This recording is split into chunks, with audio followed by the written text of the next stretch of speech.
vivement déchargé de l'emprise familiale. Émile s'initie à la vie littéraire.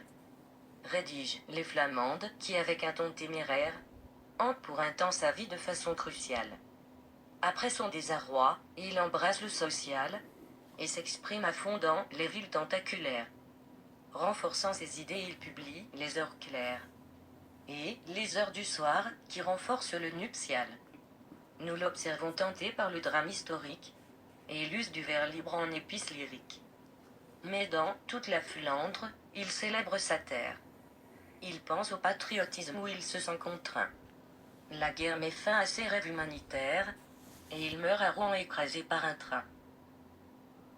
Nationalité, Belgique, né à Saint-Amand, Anvers, le 21 mai 1855, mort à Rouen le 27 novembre 1916, biographie. Émile Adolphe Gustave Verhaeren est un poète belge flamand, d'expression française. Verhaeren naquit dans une famille aisée où on parlait le français, tandis qu'au village et à l'école régnait le flamand.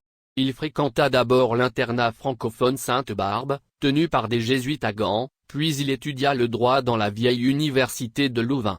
C'est là qu'il rencontra le cercle des écrivains qui animait la jeune Belgique et il publia en 1879 les premiers articles de son cru dans des revues d'étudiants. C'est alors qu'il décida de renoncer à une carrière juridique et de devenir écrivain. Il publiait des poèmes et des articles critiques dans les revues belges et étrangères, entre autres L'Art moderne et La Jeune Belgique. En 1883, il publia son premier recueil de poèmes réalistes naturalistes, Les Flamandes, consacré à son pays natal. Accueilli avec enthousiasme par l'avant-garde, l'ouvrage fit scandale au pays natal.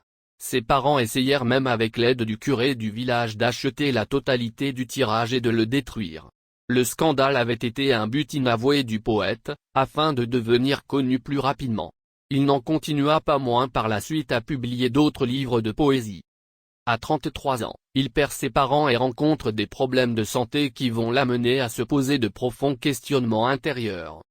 Il va créer un triptyque qui va révéler le reflet de son propre effroi devant le mystère de la vie avec des poèmes reflétant la terreur, exacerbant la déformation de sa vision mystique propre au symbolisme, par une évolution qu'il juge nécessaire à l'époque afin de lutter contre un réalisme et un certain positivisme naïf qui avait tendance à réduire à néant ce fameux mystère, le merveilleux.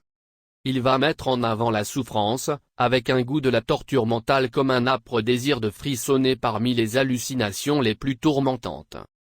Ce triptyque va commencer par Les Soirs, écrit en 1887 et sous-titré Décor liminaire, suivi de Débâcle en 1888, sous-titré Déformation morale et enfin par Les Flambeaux noirs en 1889, sous-titré Projection extérieure. Si vous avez aimé la vidéo, veuillez vous abonner, commenter, partager, et activer la cloche de notification pour ne rater aucune de nos prochaines vidéos.